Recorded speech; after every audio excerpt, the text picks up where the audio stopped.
அதாவது நேற்று ஃபர்ஸ்ட் மேட்ச்ல வந்துட்டு பார்த்தோம் அப்படின்னா நிக்கோலஸ் பூரன் அடிக்க எல்லாரும் ஃபயர் விட்டுக்கிட்டு இருக்கும்போது இருங்க பாய் அப்படின்ற மாதிரி வந்துட்டு பார்த்தோம் அப்படின்னா நம்ம கடப்பாரியன்ஸ் வெறித்தனமாக கம்பேக் கொடுத்துருக்காங்க அப்படின்னே சொல்லலாம். ஸோ கன்சிஸ்டண்டாக 4 தோல்வியை பார்த்துருக்காங்க. அதுவும் பலமாஞ்ச பஞ்சாபோட வேற போட்டி போடுறாங்க. ஹைதராபாத்ல ஜெயிக்குமா அப்படின்ற மாதிரி தான் எல்லாம் யோசிச்சாங்க.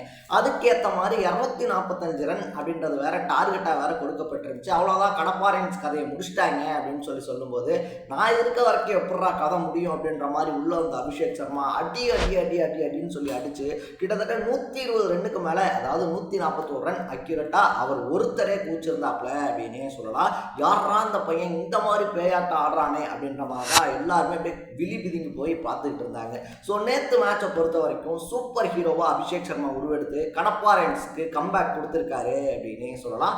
நேற்று மேட்சை நீங்க பார்த்துருந்தீங்கன்னா அபிஷேக்கினுடைய நாக்கை பத்தி என்ன நினைக்கிறீங்கன்றதை கமெண்ட்ல போட்டு மறக்காம சேனலை ஃபாலோ பண்ணிக்கங்க.